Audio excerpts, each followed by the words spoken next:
billahi samil alim minasyaitonir rajim. Bismillahirrahmanirrahim. Assalamualaikum warahmatullahi wabarakatuh. Nahmadu wa nasta'inu wa nastaghfiruh wa na'udzu billahi min syururi anfusina wa min sayyiati a'malina. May yahdihillahu fala mudilla lahu wa may yudlil fala hadiyalah. Nashhadu an la ilaha illallah wa nashhadu anna Muhammadan abduhu wa rasuluh. Amma ba'du. InsyaAllah saya akan untuk video kali ini saya akan kongsikan daripada Usuluddin tingkatan 1 pada bab hadis tajuk Alamatun Nifaq, muka surat 138 hingga 145. 138 ke 145 insya-Allah. Jadi apa yang kita akan pelajari daripada pelajaran ini ialah pertama, qiraatu hadisu qiraatan sahihatan, membaca hadis dengan bacaan yang betul. Kedua, bayanun ma'anil kalimatil mukhtarah, menerangkan makna-makna kalimah yang terpilih. Yang ketiga, syarhul hadisu ijmalan, mensyarahkan hadis secara umum. Keempat, bayanun sababul wurudul hadis, menerangkan sebab diriwayatkan hadis. Yang kelima, bayanun mafhumun nifaq, menerangkan kefahaman tentang nifaq. Yang keenam, zikrul alamatul munafik, menyebutkan alamat-alamat munafik. Yang ketujuh, tawdihu khatari nifaq, menerangkan bahayanya nifaq. Yang ketujuh, yang ke-8, zikru ma yurshidu ilahil hadis, insya-Allah. Jadi kita teruskan pada yang pertama. Disebutkan pada yang pertama ini, qiraatu hadisi qiraatan sahihatan, di mana hadis ini berbunyi an Abi Hurairah radhiyallahu anhu, daripada Abi Hurairah radhiyallahu anhu, anin Nabi sallallahu alaihi wasallam, daripada Nabi sallallahu alaihi wasallam, qala, beliau bersabda, ayatun munafiki salasun, tanda-tanda orang munafik itu ada 3. Iza haddasa kadzaba, apabila dia bercakap dia berbohong. Wa iza wa'ada akhlafa, apabila dia berjanji dia mungkiri. Wa iza u'tumina khana, apabila diberi amanah dia khianat. Rawahul Bukhari al-Muslim, diriwayatkan Imam Bukhari dan Imam Muslim. Jadi sidang penonton yang dirahmati Allah sekalian, kita teruskan pada yang kedua, ma'anil kalimatil mukhtarah. Objektif kita yang kedua, ma'anil kalimah mukhtarah, ada 5 sahaja, iaitu ayatun, wa iza wa'ada akhlafa, wa iza u'tumina khana. Ada 5 perkataan yang kita kena tahu ma'anil kalimat dia. Ayatun, ay alamatun, alamat. Wa iza, ay akhbara bi khairin, menceritakan bi khairin, dengan kebaikan, fi, pada, al mustaqbal, di masa akan datang. Sebab tu maksudnya wa'ada.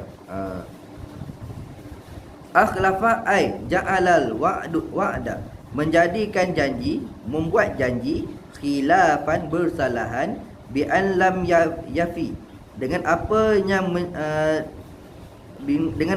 yang dia tunaikan, biwa'dihi, dengan janjinya, dengan apa yang tidak ditunaikan janjinya.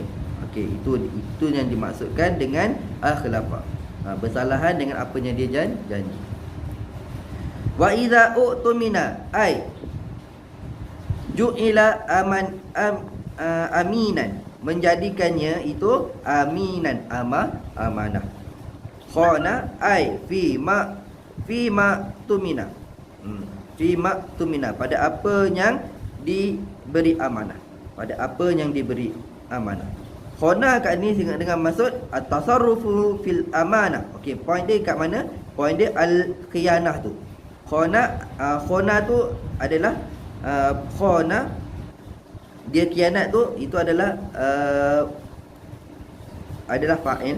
Jadi kita nak tahu, kalau ditanya maksud apakah yang dimaksudkan dengan khianat, tu sebelah tu.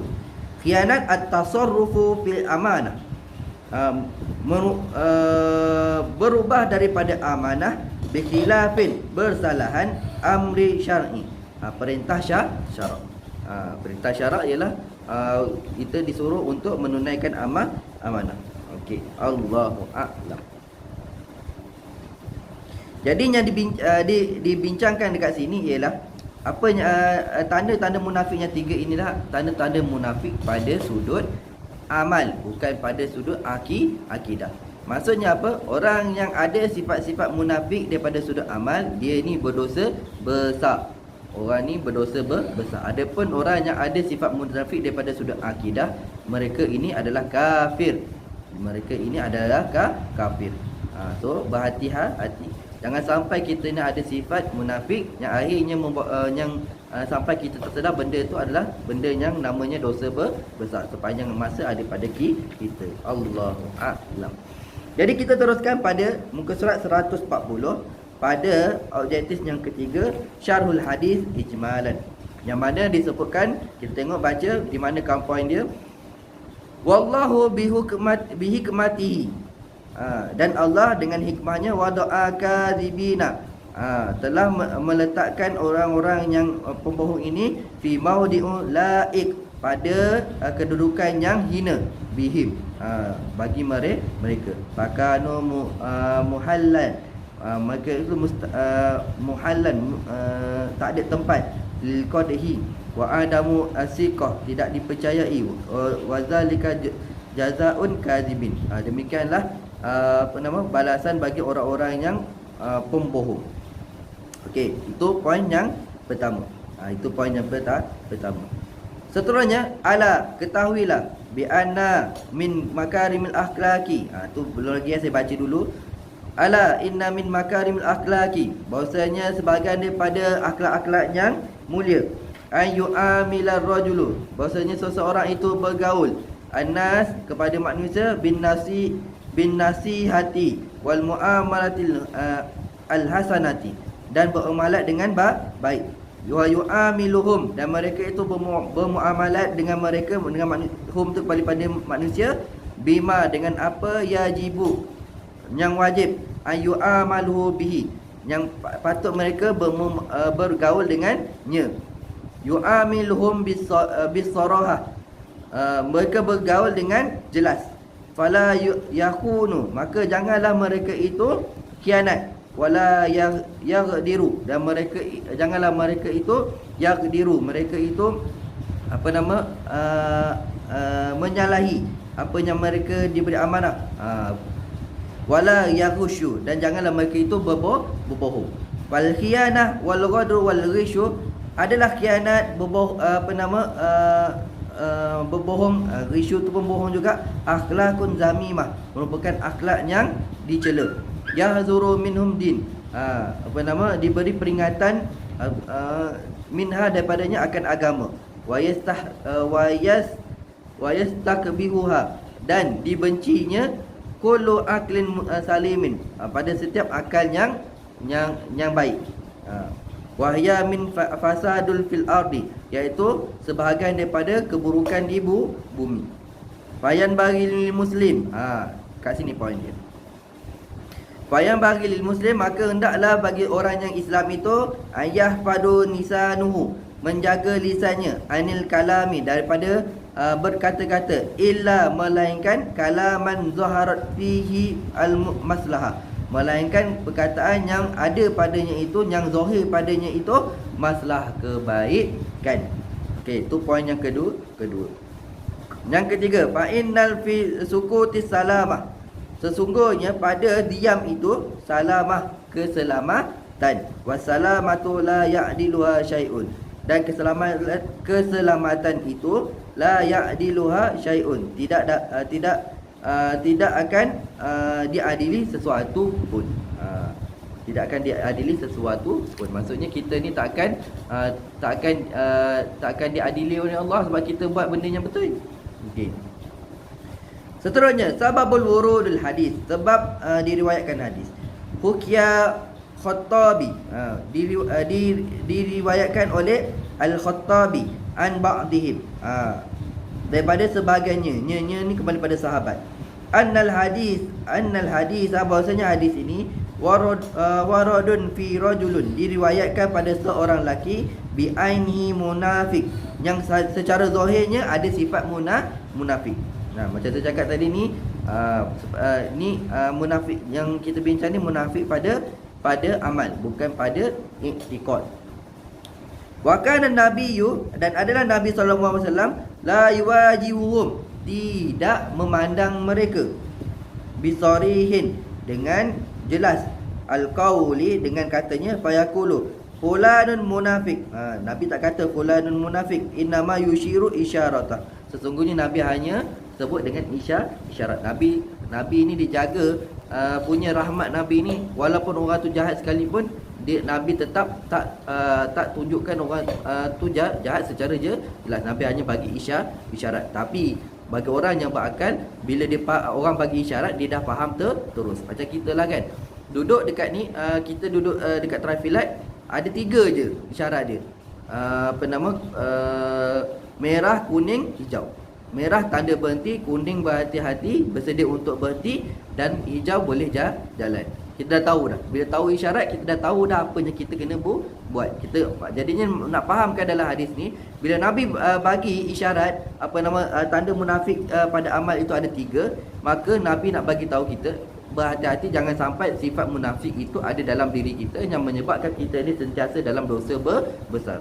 Yang mana kesan daripada dosa besar itu tadi membawa kita kepada kemurkaan Allah, dan akhirnya dengan murkanya Allah Ta'ala itu, Allah campakkan kita ke dalam api neraka.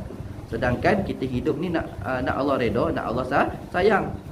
Sepatutnya macam itu. Tetapi apa yang berlaku, kita dapat redha, kita dapat murka Allah Ta'ala hanya disebabkan kita tak belajar. Rupa-rupanya perbuatan-perbuatan itu merupakan sesuatu yang menyebabkan kita dapat murka Allah Ta'ala. Allahu a'lam. Seterusnya, mafhumun nifaq. Apakah yang dimaksudkan dengan munafik? An-nifaqu lughatan mukhalifatun batin, bersalahan dalaman, li zahir, dengan yang zahir. Itu pada lughah. Bersalahan dalaman pada yang zahir. Luar nampak lain, dalam sebenarnya lah lain. Itu masuk lughah. So fahamlah kita, itu yang sebenarnya yang dikehendaki. Okey. Kita tengok pula, dikata kat situ, just baca just kita baca pada perengan tu, point dia pada lughah sampai situ aja, li zahir saja. Mukhalifatun batin li zahir, sampai situ saja. So saya nak baca tu untuk kefahaman. Fa in kana fi i'tiqadi imanan, maka sesungguhnya pada i'tiqad dia masih dikira orang yang beriman. Wa nifaqul kufri, macam saya sebut tadi. Maka jika munafik itu pada i'tiqad, nifaq, munafik itu adalah kufur, membawa pada kafir.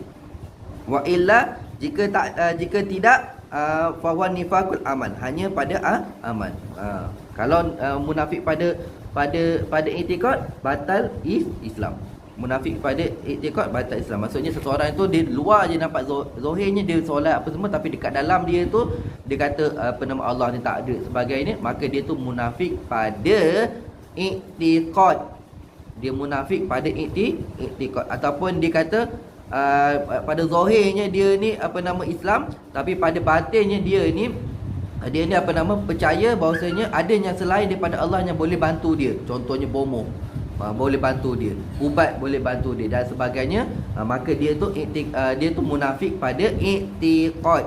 Munafik pada i'tiqad, maka batallah iman dia.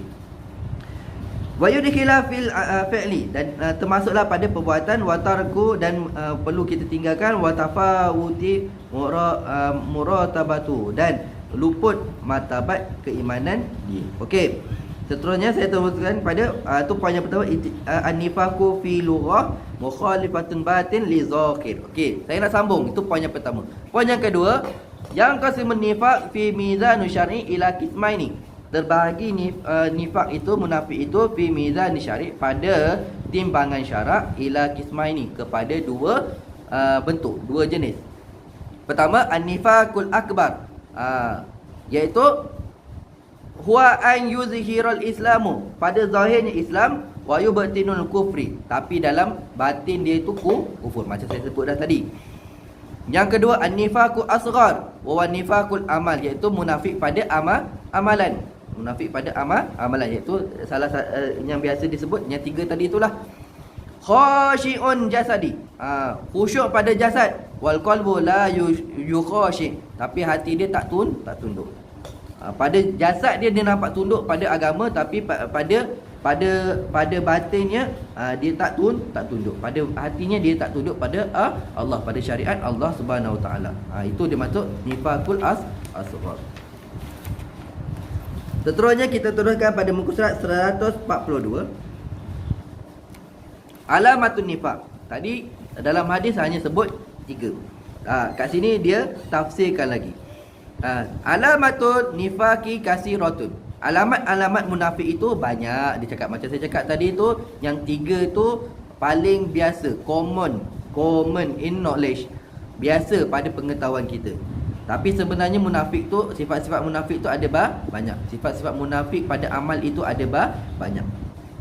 Mina sebagainya disebut al-khalfu fi wa'di, menyalahi janji, khianatu fil amanah, khianat pada amanah, al-kizbu fil hadis, berbohong pada percakapan, al-fujur fi mukhasamati, dia ni banyak buat dosa, fi mukhasamati pada amalan, al-ghadru banyak tipu, fi muahadat pada perjanjian.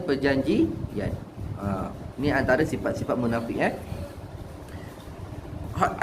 Seterusnya khataru nifaqi, bahaya munafik. Kalau tak tahu buat bahaya munafik ni, kita akan buat apa yang Allah dan Rasulullah larang. Apa dia? Yuhaziru anna ar-Rasulullah sallallahu alaihi wasallam telah memberi peringatan akan Nabi sallallahu alaihi wasallam. Okey, al-mu'minin kepada orang yang beriman, min khisalis su'i, daripada ciri-ciri buruk, allati la yaliku bil muslim, yang tidak layak kepada orang Islam. Wa yuhziruhum, dan memberi peringatan, memberi amaran kepada mereka, min afati, daripada keburukan-keburukan ataupun kebinasaan, al-lisani wal amali wan niyati, amal dan niat. Innan nifaqa, sesungguhnya munafik itu, maradun, adalah satu penyakit, khatiran, yang sangat bahaya, wajurmun kabirun, dan jenayah yang besar. Okey, ambil kat situ, innan nifaqa maradun khatirun wajurmun kabirun. Itu poin yang pertama. Poin yang kedua, tambah kat depan, innan nifaqa wa izharul islamu.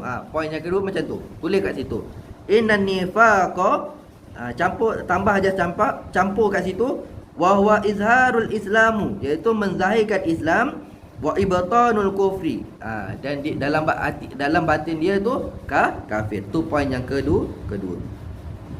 Seterusnya poin yang ketiga, sama juga, innan nifaqa,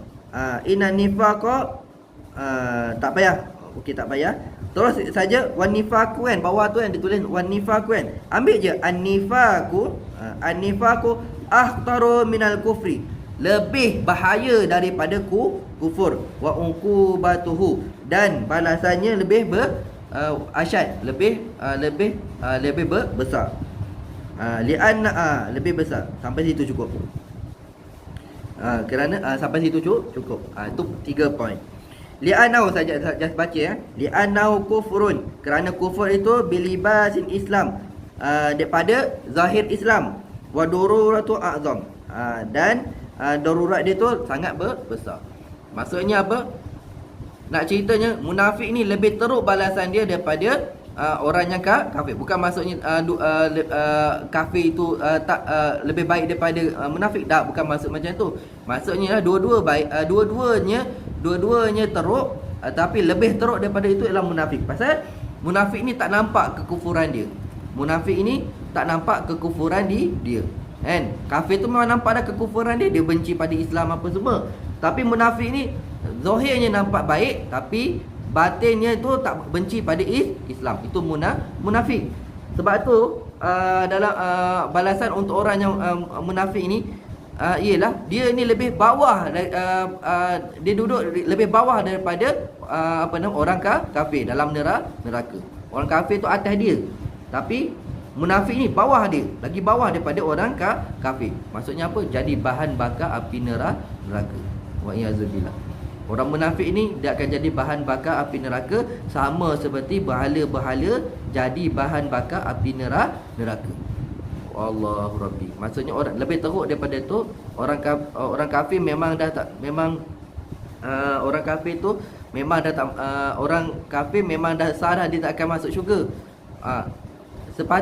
Sedangkan munafik ni kalau ikutkan dia boleh lagi masuk syurga, tetapi disebab dengan sifat munafik yang ada, munafik yang ada dekat dalam hati dia, maka dia takkan cium langsung bau syurga, takkan masuk syurga hanya dengan sifat munafik dia tu sahaja. Wa iyyazubillah.